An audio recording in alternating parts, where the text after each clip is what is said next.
Bem-vindos ao podcast Café com Saúde, o podcast mais improvisado do Brasil, com certeza o mais improvisado do Sul e provavelmente o mais improvisado que você já viu do município de Nova Iguaçu, ou que você verá hoje nos próximos dias.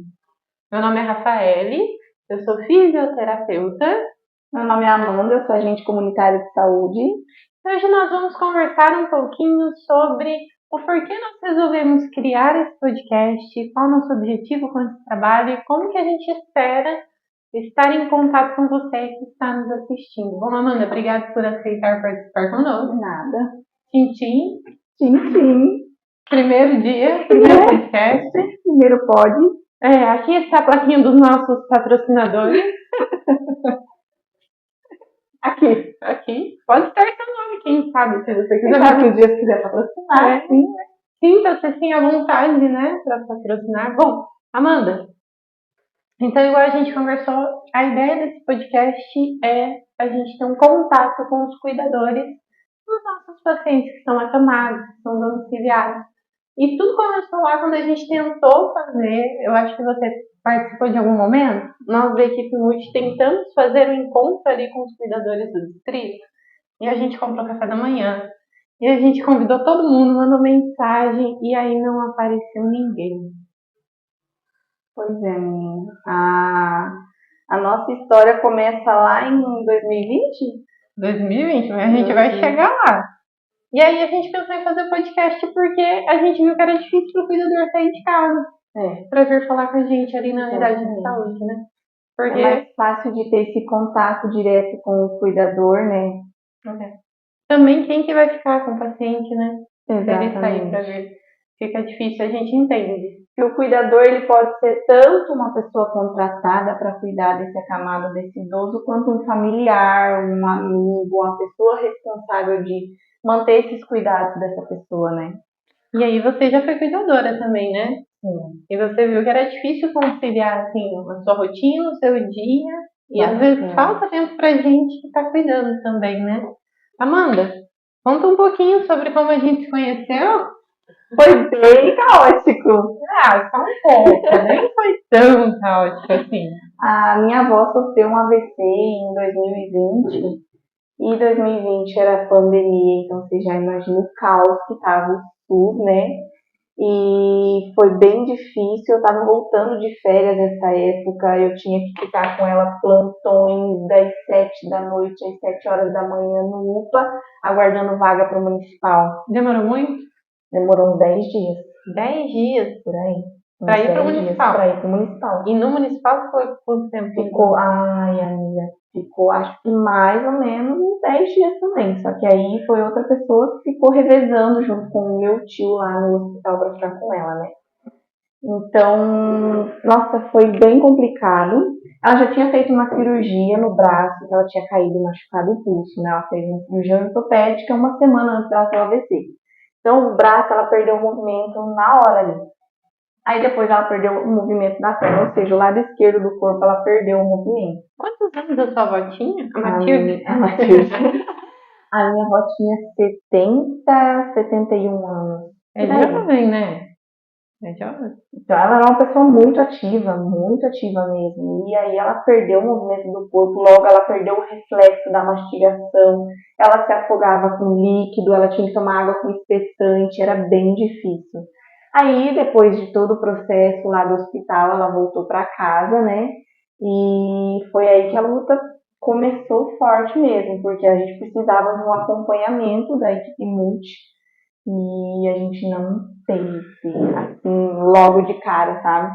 A gente não sabia lidar com uma pessoa que começou a usar fralda, uma pessoa que não conseguia engolir nada porque tossia, vomitava, se afogava, nem medicação, porque a medicação dela era tudo de comprimido, né, pra ela ser hipertensa e tudo mais.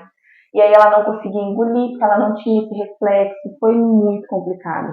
E aí talvez a parte mais chocante é a mudança drástica. Drástica. Assim, né? Que não foi adoecendo, né? Não, pouquinho. foi de uma semana para outra. E aí, quem sabe, a maioria das pessoas que está acompanhando aí, a gente também não está passando por isso. Um dia o parente estava bem, cantando, dançando, caminhando, no outro dia passou mal de repente. Cara, foi bem difícil mesmo. E aí, na época, era o Melhor em Casa, né? A equipe ainda não tinha mudado para SAD o nome. Era o Melhor em Casa, que era responsável, a equipe multi, de fazer esse acompanhamento dos pós-internação, né? Na casa, os acamados principalmente. Só que como estava um caos o SUS, o pessoal do Melhor em Casa estava meio desorganizado também, devia estar muita coisa, porque naquela época realmente tinha muito acamado. Sim. E até por questão do Covid mesmo. E aí eles levaram cerca de uns 45 dias para fazer o primeiro atendimento da minha avó em casa. E aí foi nesse meio que a gente se conheceu, porque ela brigou comigo. A minha tia brigava comigo porque precisava de alguém, e eu brigava com ela porque precisava de acompanhamento da filha em casa. E aí, né, a gente virou amiga. Basicamente, através brigar não de dizer, a gente não brigava, né? Ah, você brigou. Para, eu não briguei. Brigou, sim, brigou que eu cheguei a chorar. Ai, que exagerada. Possível. Oh, coitadinha dela. Mas aí a gente começou a ver que a gente tinha que fazer um trabalho grande, né? Mais abrangente. Aí precisava do acompanhamento da fono, né? Por conta dessa. Ela não estava conseguindo fazer. Engolir comida, essas coisas, tudo, a nutrição, porque ela não precisou de sonda, graças a Deus, mas ela rejeitava tudo que era comida. A gente tinha que bater lá, tudo separadinho, fazer aquela comidinha pastosa para ela poder se alimentar. Nossa, foi muito difícil. E ela engasgava também, mano? Não? Tudo. Ela não conseguia engolir, nada parava no estômago dela, ela vomitava muito mesmo. Não precisou de sonda, mas ao mesmo tempo tinha um problema ali na alimentação, problema né? na alimentação. Tá, e qual assim? Não sei se você observou, teve fases do processo de cuidado dela, tipo, uma época ela era totalmente dependente, daí começaram outros desafios, e aí não foi assim, do jeito que foi na ida para casa até hoje, né? Não. Cada época... Hoje ela tá muito melhor, nem se compara. E as demandas foram mudando, né? Foram mudando. Esse foi o choque do começo e foram as dificuldades que a gente teve inicialmente. Você acha que foi a época mais difícil? Foi. Sem dúvidas foi. Porque hoje a gente já está acostumado a lidar com ela nessa condição de ser acamada. Apesar de que hoje ela se alimenta bem, ela conversa normal, ela entende as coisas, tudo, né? Ela recuperou um pouco o movimento da perna esquerda, ela ainda não caminha, mas ela recuperou. Ela consegue, algumas vezes, sentar sozinha na cama. Se você deixar ela em pé, segurando em algum lugar, ela fica. Isso não acontecia de jeito nenhum naquela época. E vocês tinham medo? Muito. Eu lembro quando minha avó também teve AVC, eu tinha lá meus 10 anos quando foi o primeiro, mas depois ela se recuperou e ela teve vários outros, até que quando eu tinha 16 anos, ela teve um maior, mais grave, e eu tinha medo dela ter convulsão. Eu passava o dia com medo, assim, tipo, eu tinha medo de manhã até de noite. Na hora que ela ia dormir, meu pai até ria de mim e ficava me imitando. Porque eu falava boa noite, eu gritava do meu quarto, depois que ela dormiu, eu gritava, boa noite, vó! Dorme com Deus, até amanhã. E se ela não respondia, eu ficava gritando até ela responder, pra eu ver que ela tava viva, que ela tava bem, correndo. E aí, quando eu dormia, meu pai gritava, boa noite, Ai, gente, pecado. Ai, o medo é terrível. Medo de Quando a minha avó, eu tava passeando, né? Eu tava de férias, eu tava aqui no município ao lado. Quando aconteceu o momento do AVC, eu estava chegando em casa, né? E a minha tia tinha passado lá e ela falou, liga pro SAMU agora que a mãe tá. E daí ela começou, né, a ter aqueles sintomas de ficar com um lado do corpo torto, né, como diz, né? E aí a minha tia precisava ir trabalhar, não tinha como ela ficar ali. E como tinha mais pessoas em volta, ela falou, liga pro SAMU porque tá acontecendo tal coisa. E a gente ligou, demorou um tempo o SAMU chegar. E eu lembro que ela estava sentada no sofá nesse momento. E ela estava reclamando de tontura, de dor, alguma coisa assim. E nós levamos ela para a cama. E ela foi andando. Essa foi a última vez que eu vi minha avó andando.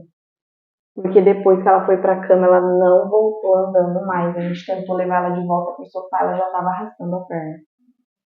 É importante, né? Sua tia trabalha na área de farmácia, né? É farmacêutica. Ela está se formando Tá se agora formando. na farmacêutica. Ela tinha noção, né? Mas talvez as pessoas em casa não saibam os sintomas ali de um AVC. Exatamente. Então, um AVC, quanto antes você chama o socorro, melhor o prognóstico, né? E aí o sintoma é justamente esse. A fala fica embolada, dor de cabeça, pode ter vômito, perde a força de um lado E pro aí, outro. como eu era a pessoa mais orientada para fazer o acompanhamento, eu fui com a minha avó dentro da ambulância até o UPA. Nossa, foi o pior momento, assim, foi horrível. Uma viagem que não Nossa termina, senhora, né? parecia que não Chega chegava nunca. E eu, assim, apesar de trabalhar na área da saúde, era muito recente que eu estava trabalhando na área da saúde. Então eu fiquei ali me perguntando, meu Deus, o que está acontecendo? Sabe? O que vai acontecer agora? Só os piores do cenário. Lá na UPA também a gente passou as nossas. Que assim, Conta eu não passei por isso. como né? foi a UPA pra você? Ai, menina, pra mim foi difícil só porque a minha avó já estava mais desidratada, tudo, né? O pessoal lá da enfermagem, os técnicos não conseguiam achar a veia dela. E eles ficavam furando. Veia assim, quando você mais precisa, ela some. Sim. E aí a minha avó falava assim, chega gente, isso tá me machucando. Eu tive uma crise de ansiedade que eu tive que sair lá fora. Tive uma crise de choro, porque eu não aguentava ver aquilo. E aí teve uma situação que aconteceu também com o meu tio mais novo, que é enteado da minha avó. E ele ficava com ela no plantão também da manhã. E ele disse que teve um pessoal lá que não queria dar banho na minha avó. Não queria fazer a higiene dela, que isso era serviço do acompanhante.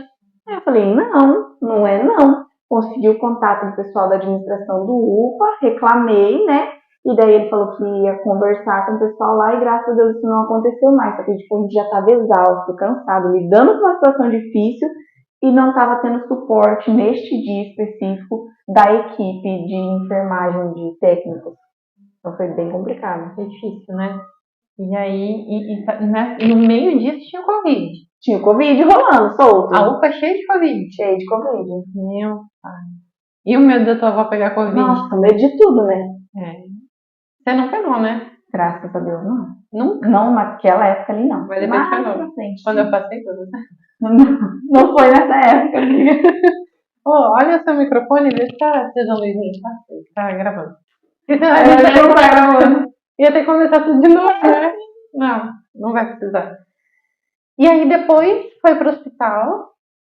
E aí foi uma Aí essa outra parte do hospital eu já não acompanhei muito, que daí eu tinha voltado a trabalhar, era outra pessoa que ficava acompanhando a minha avó lá. Eu só voltei a acompanhar quando ela voltou pra casa. Ela não chegou a ficar na UTI? Não. Graças a Só Deus, na enfermaria. não. Só na enfermaria.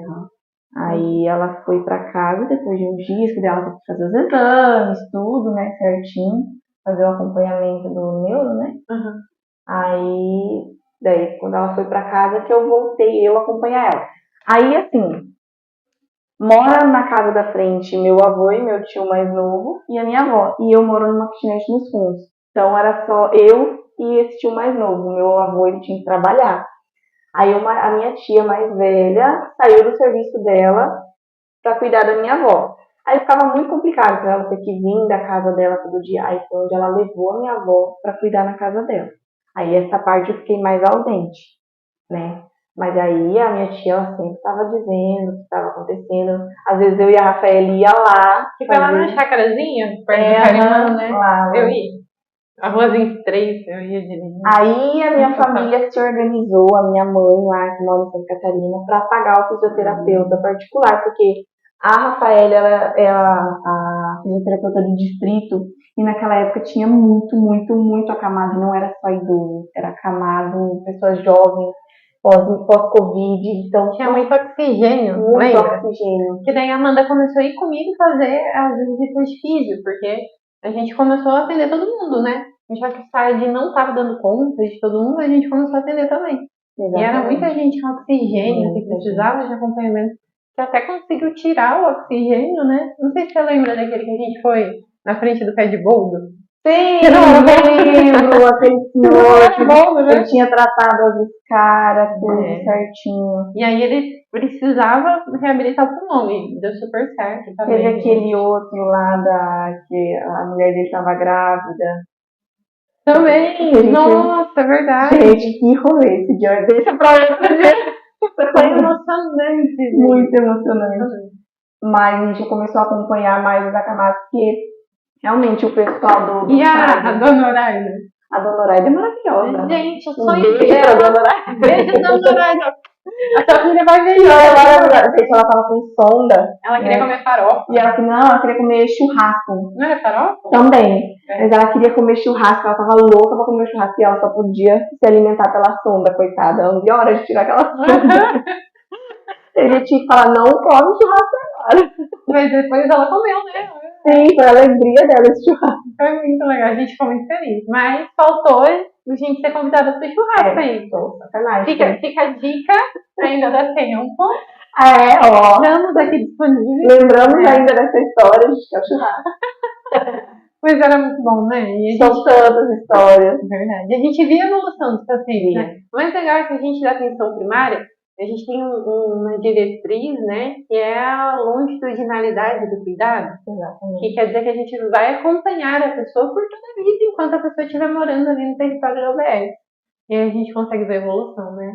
É isso que eu acho que é a base de tudo do Estratégia Saúde da Família, que engloba o pessoal da equipe multi, o pessoal da básica.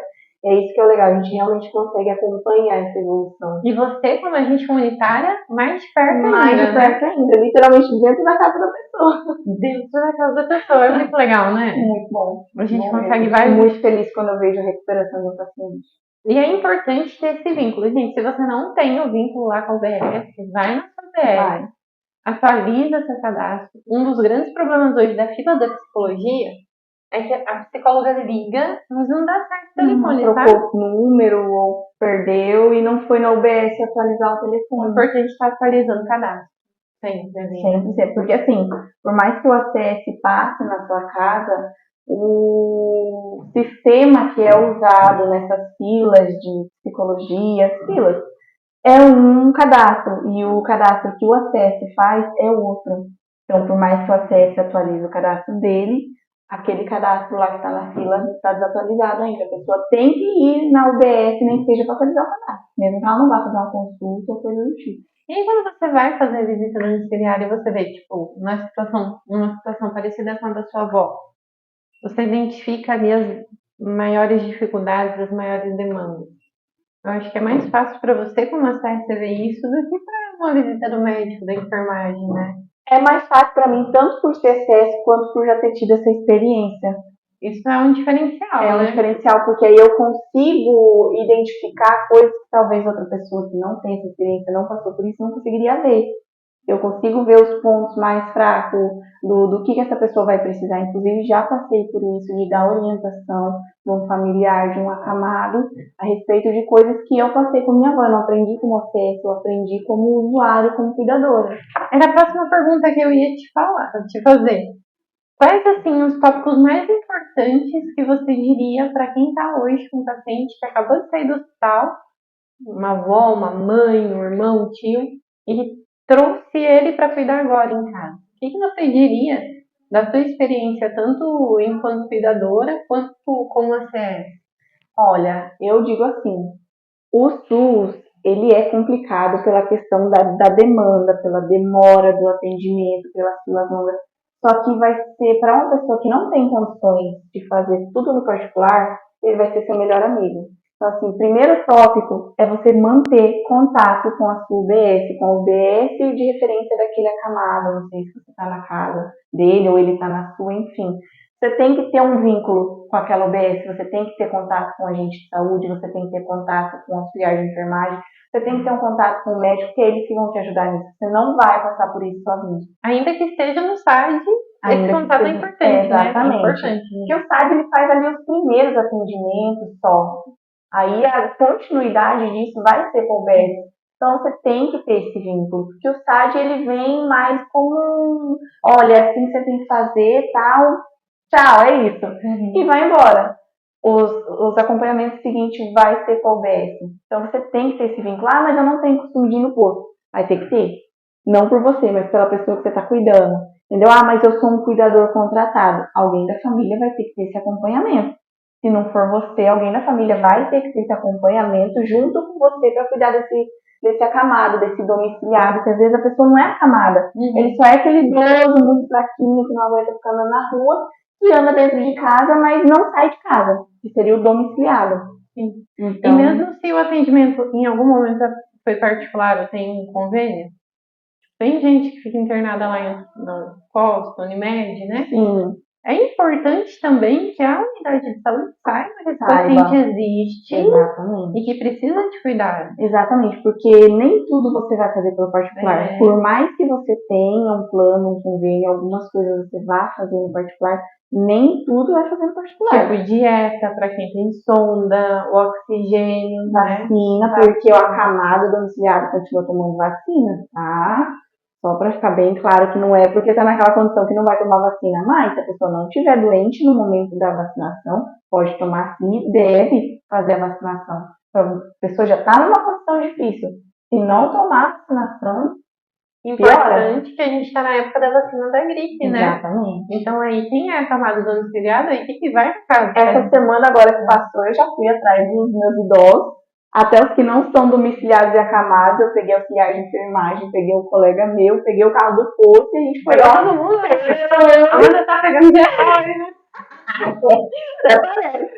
Aí a gente foi na casa dos idosos, o Paulo Espírito. A gente foi na casa desses idosos, porque a gente conhece, né? Chega uma fase que a pessoa, tipo, igual aquela frase, vira criança de novo. Ai, não, porque eu tenho medo de agulha. Tem medo de nada, não. Vai tomar a vacina aqui. E fui atrás de todos eles para vacinar. Isso é importante. Imagina se tem alguém que não claro, se a pessoa não quiser insistir, que não quer, eu não vou obrigar, né? Teve 2 pessoas que negou. Falaram, não quero. Tá bom, beleza. Mas os outros todos eu expliquei tudo certinho, bonitinho, eles acabaram cedendo. Mas mesmo quem nega, é importante saber que tem essa possibilidade. Exatamente. A gente tem os grupos de ginástica comunitária e tudo mais, né, de fisioterapia da turma da coluna, e muita gente fala, poxa, eu não sabia que existia. Então esse contato é importante, saber que existe, mesmo que você não queira vir, em algum momento talvez vai que muda de opinião, né? Você sabe falar com a Amanda. Né? E tem assim, tem aquelas questões, né? O Estratégia Saúde da Família trabalha com a territorialização. Então, aquele determinado território tem um médico, tem uma enfermeira, tem os auxiliares de enfermagem e tem os agentes de saúde. Ah, mas na minha área não tem agente de saúde. Ah, mas o agente de saúde não passa na minha casa. Ótimo, tenha contato direto com a recepção do posto. Você tem essa opção, entendeu? Agora, sem informação, você não vai ficar. Você tem contato através do WhatsApp, através do telefone, e tem se você for direto lá. É só buscar. A informação tem, é só buscar. É isso que eu prezo e falo muito. Às vezes a pessoa não sabe por onde começar. Vai até a unidade, a gente vai passar todas as orientações do que precisa fazer. É verdade. E assim, gente, para não ficar muito longo, né? A ideia é que a gente convide outros profissionais para participarem com a gente também. Né? Talvez médico, nutricionista, outras pessoas que já passaram por essa experiência. Então você pode estar mandando a sua pergunta aí pra gente.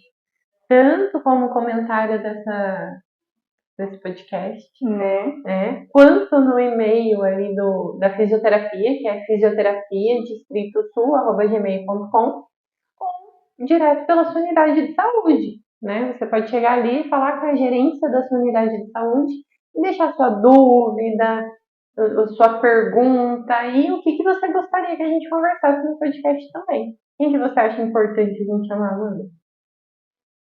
Olha, a princípio, eu acho importante a gente Vou anotar. falar com o pessoal da equipe multi, Nutri, Fono, que é o pessoal que faz esse primeiro atendimento logo depois que a pessoa sai da internação. Psicólogo também, né? Importante. Psicólogo, com certeza. Para daí depois a gente entrar em contato com o pessoal da básica, que seria o médico, o enfermeiro, o auxiliar de enfermagem da básica. Uhum. E outra coisa muito importante que eu lembrei agora. Com certeza você vai, talvez. Com certeza você vai, talvez. Você vai vir a precisar de cadeira de rodas, de cama hospitalar. Sim. E isso tudo, a gente tem jeito de conseguir isso sem precisar pagar, né? Tem o pessoal do Rotary Club, mas isso tudo você precisa ter uma receita médica para poder pegar fraldas. Aqui no município funciona assim, você pega a receita do médico, passa pela assistente social, ela dá a liberação para você retirar as fraldas na farmácia. Sim. Então tem todo um processo, mas tem que ter essas receitas do médico, entendeu? E você não precisa estar comprando, né? Não. Imagina quanto que ia Tudo sair, bem que não também. é lá, nossa, uau, que qualidade. Mas tem, já quebra um galho. Imagina quanto que fica comprar fralda assim para um É mês. muito caro. No início a gente tentou comprar para minha avó umas que fossem mais confortáveis, né? Uma qualidade melhor. Não demos conta. É muito caro. E aí, para quem está de sonda, tem a questão da nutricionista também, porque a dieta, existe um meio de se conseguir pela prefeitura, mas não é todo mundo que precisa da dieta industrializada. Então, a nutricionista, antes de prescrever aquela dieta industrializada, ela vai ensinar a fazer uma dieta mais caseira ali, né? Exatamente. Mais natural. Ela vai fazer toda uma avaliação do paciente se ele realmente precisa dessa dieta industrializada ou se pode fazer a caseira através da sonda. É, porque a caseira também tem muitos benefícios, né? Muitos. A gente acha às vezes que comprar é melhor. Só é mais trabalhoso. É mais trabalhoso. A pessoa tem que fazer todo o preparo ali, né? Mas imagina quanto conservante você não está fornecendo. Evita, exatamente. Ainda mais com uma pessoa naquela condição, muito melhor. Amanda, obrigada por vir. De nada, eu que agradeço. Por participar com a gente. Você vai vir mais vezes, com certeza. Ah, sem dúvida. Talvez alguns dias você apresente o podcast. Ah, claro, tá? Você coloca em tudo que é rolê que você faz. E você topa. Sim. Gente, outra coisa importante, nós vamos começar, vou aproveitar para falar. A gente tem um projeto social na ocupação urbana Bubas, que é o Bubas Tá On. A Amanda também tá no projeto, né, Amanda? Pra variar. E a gente está começando nossa campanha de arrecadação de agasalho. E aí você, se você quiser contribuir, puder contribuir, tiver lá aquela blusa que você não usa mais, aquele cobertor, calça, até calçado fechado a gente está aceitando. Os pontos de arrecadação serão as unidades básicas de saúde. Mas lembrando, tá? São roupas, ela pode ter uma manchinha, alguma coisa, mas são roupas que não estejam rasgadas, que não estejam estragadas, tá? Porque se você não usa roupa estragada, você não vai dar roupa estragada para as pessoas, tá? A ideia é que ela tenha uma roupa para usar no frio, e não uma roupa estragada, tá? Então tenta dar uma roupa que tenha pelo menos uma condição moderada ali, mediana. Que dê para usar, né? Que dê para usar. É, uma vez, lembra aquela vez que a gente separou que muitas foram pro lixo? Muita roupa que não tinha condição de usar. É triste, gente, porque imagina como que a gente vai dar. Você tem que saber separar o que é roupa e o que é lixo. E coberta também, né? Cobertor, a gente tá aceitando também. E roupa para criança, viu? Precisa bastante, agasalho para criança. Bastante. Então, se você puder, quiser contribuir com a gente, fazer uma boa ação, leve ali na... Como é? É outra história essa daí. É outra história. É para um outro podcast. Mas leve ali na sua unidade de saúde. E obrigada por ficar com a gente até aqui. Um ótimo dia, uma ótima semana. Que Deus abençoe. Amém. Obrigado. Eu não sei mais o que falar para dar tchau, gente. É isso aí, vocês vão me ver de novo. E é isso. Mandem as suas dúvidas e nós estaremos respondendo. Tchim, tchim. Tchim, tchim. Café com saúde. Café com saúde. Quebra. Agora